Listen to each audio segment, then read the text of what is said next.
여러분 안녕하십니까? 여수 MBC 뉴스데스크입니다. 전남 목포 지역에서 코로나19 전남 9번째 확진자가 발생했습니다. 전남도는 오늘 브리핑을 통해 태국을 여행한 뒤 지난 26일 귀국해 목포시에 거주하고 있는 25살 A씨가 어젯밤 9시 코로나19 최종 확진 판정을 받고 강진의료원으로 이송돼 격리치료에 들어갔다고 밝혔습니다. 방역당국은 A씨가 지난 26일 인천공항 2터미널을 통해 귀국할 당시 특별 검역을 받지 않았으며 광주를 거쳐 목포까지 대중교통수단을 이용해 내려왔고 27일에서 28일 사이 목포 소재 식당과 커피숍, PC방, 마트 등지를 방문했던 것으로 파악하고 있습니다. 전라남도가 지난 2일 이후 해외에서 입국한 모든 거주자들에 대해 진단검사에 대한 자가진단 앱 설치를 의무화하는 행정명령을 발동했습니다. 이번 행정명령은 해외 유입으로 인한 코로나19 국내 확진자 급증에 따라 도내 감염 확산을 사전에 차단하기 위한 조치입니다. 특히 전남도는 해외 입국자가 자가격리를 위반할 경우 감염병의 예방 및 관리에 관한 법률에 따라 예외 없이 고발 조치할 방침입니다. 전라남도는 지난 22일 이후 유럽과 미국 입국자 77명의 명단을 정부로부터 통보받아 거주지 보건소별로 지속적으로 모니터링하고 있습니다. 오늘부터 항공사들의 하계 운항이 시작됐지만 코로나 사태로 국제선은 물론 일부 국내선까지 운항 중단 사태가 이어지고 있습니다. 이런 가운데 일부 소형 항공사와 저비용 항공사는 기존 노선을 증편하거나 국내선을 확대하는 전략을 시도하고 있습니다. 문영철 기자입니다. 지난달 여수 공항의 탑승객은 12,000여 명. 전달은 물론 1년 전과 비교해 절반 넘게 줄었습니다.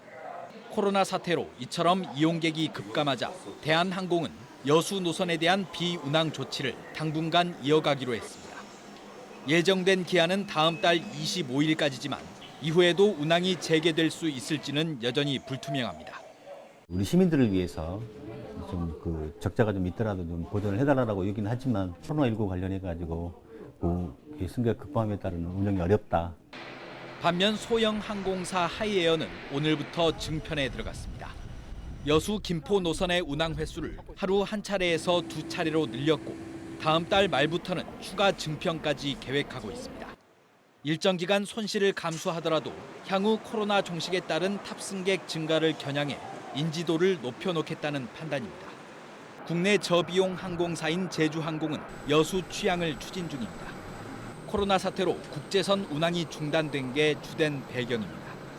국제선은 아예 지금 운항이 중단돼서 어려움이 있으니까 지금 국내선 쪽으로 일부 계획을 잡아서라도 조금이라도 운항을 좀 하려고. 제주항공은 취항에 필요한 요건, 운항 시간 등을 국토부와 협의하고 있는데 관련 절차가 원활하게 진행될 경우 다음 달 중순부터 운항이 가능할 전망입니다. 이처럼 신생 저비용 항공사의 전략적 판단에 따라 기존 항공사의 공백이 메꿔지고 있지만 코로나 사태 이후 평균 30%대에 머물고 있는 탑승률이 항공사 입장에서는 여전히 큰 부담으로 작용하고 있습니다. MBC 뉴스 문형철입니다. 총선을 앞두고 여당 후보자들이 공약 추진을 위한 협약식을 가졌습니다. 여수와 순천, 광양 등에서 출마하는 더불어민주당 후보자들은 오늘 전남 동북권 발전을 위한 공약으로 의과대학 설립과 권역응급의료센터 확대 등을 제시하고 여손사건 특별법 제정을 위해서도 노력하겠다고 밝혔습니다. 특히 이 자리에는 이낙연 상임선대위원장이 참석해 후보자들을 격려하고 지역민들의 지지를 당부하는 등 표심 공략에 나섰습니다. 전남 동북권에 등록된 유권자가 60만 명을 넘어설 것으로 보입니다. 전남 선거관리위원회가 집계한 유권자 현황에 따르면 여수가 23만 5천여 명, 순천 18만 9천여 명, 광양과 해룡면 16만 1천여 명, 고흥 5만 8천여 명 등으로 모두 64만 6천여 명에 달했습니다. 한편 선거권자를 파악하는 선거인 명부는 오는 31일까지 각 지자체 홈페이지 등에서 열람을 거친 뒤 다음 달 3일 최종 확정됩니다. 순천시가 학교 밖 청소년들에게 생필품이 든 권분 꾸러미를 선물했습니다.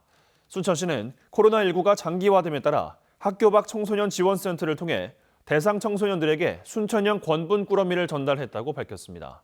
앞서 순천시는 마스크와 손 세정제, 식재료 등으로 구성된 순천형 권분 꾸러미를 저소득층에 전달하고 함께 나누기 운동을 펼치고 있습니다. 시골에 있는 오일장도 코로나19 피해에서 비껴가지 못하고 있습니다. 봄 영농철을 맞아 손님들로 넘쳐나야 할 오일장터 분위기는 사라졌고 영세 상인들의 시름만 깊어지고 있습니다. 문현철 기자가 무안의 오일장을 취재했습니다. 벚꽃과 개나리가 앞다퉈 꽃망울을 터뜨리고 따스한 햇살로 가득한 봄날. 남도에서 손꼽히는 장터로 꼽히는 무안읍 오일장은 봄 기운을 찾기 힘듭니다. 날씨가 풀리면서 장터를 찾는 발길이 늘었다고 하지만 여전히 상인이 더 많을 정도로 한산합니다. 매출은 바닥으로 추락했고 이런 상황이 더 지속되면 장사를 아예 접을 수밖에 없다고 넋두리를 하고 있습니다. 3분의 1 정도로 떨어졌지. 제일 걱정이 옷이 왔다가 그냥 들어가 보잖아 지금. 시기를 놓쳐볼게. 자치단체가 시장을 살리기 위한 여러 고육지책을 내놓고 있지만 단방 처방에 그치는 실정입니다. 전통시장 활성화를 위해서 우리 노점상들이 그전에는 무한사랑 상품권을 받지 않았는데 한 달 전서부터 해서 전체가 다 받을 수 있게끔 그 가맹점 등록을 해준 상태도 있습니다. 외지 상인들이 많이 몰리지만 열린 공간에서 코로나19 차단 방역이 쉽지 않은 오일장. 코로나 공포로부터 해소하는 것이 상인들에게는 발등에 떨어진 불입니다.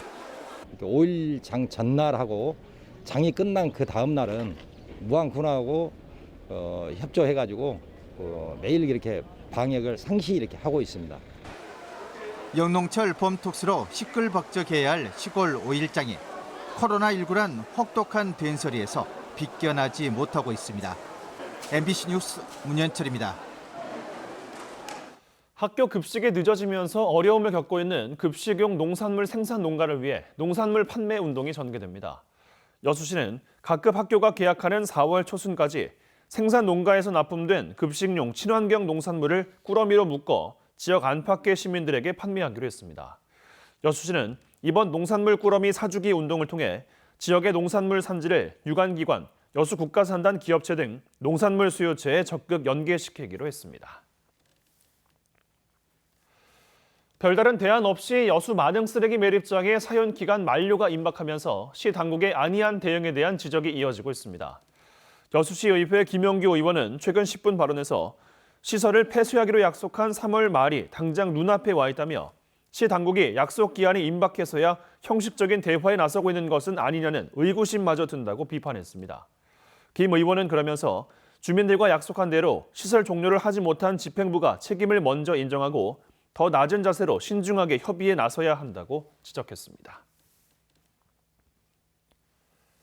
순천시가 아이디어 하나로 성공하는 창업 도시를 만들기 위해 순천형 창업 생태계 조성을 본격화합니다. 순천시는 창업 아이디어 경진 대회를 시작으로 창업 보육센터 설립과 투자 환경 조성으로 창업과 투자를 통한 지역 경제계 창업을 활성화할 계획입니다. 또 오는 2022년 가칭 순천산업진흥원 발족을 추진해 민간이 주도하는 창업 생태계 조성과 창업 분야의 전문 인력을 활용할 수 있는 체계를 구축할 방침입니다. 보건당국이 일본 뇌염주의보를 내리고 시민들의 예방수칙 준수를 당부했습니다. 광양시 보건소는 최근 전남과 제주에서 일본 뇌염 매개 모기인 작은 빨간집 모기가 발견됐다며 야외 활동 시 피부 노출 최소화와 함께 영유아들의 적기 예방접종이 필요하다고 밝혔습니다. 일본 뇌염에 감염될 경우 대부분 가벼운 증상을 보이지만 일부 급성 뇌염으로 진행될 수 있어 주의가 요구됩니다. 코로나19로 피해를 입은 여수 지역 제조업체들의 올해 1분기 매출액이 18%가량 감소할 것으로 전망됐습니다. 여수상공회의소가 관내 제조업체를 대상으로 실시한 설문조사 결과에 따르면 응답기업의 56.3%가 코로나19로 경영활동에 피해를 입었다고 답했고 올해 1분기 매출액은 지난해 같은 분기보다 평균 17.9% 감소할 것으로 전망했습니다. 또 코로나 피해 최소화와 경기 회복을 위해 필요한 정책으로는 금융과 세제 지원이 37%로 가장 많은 비율을 차지했고 기업에 대한 조사 유예와 조업 재개를 위한 외교적인 노력이 각각 뒤를 이었습니다.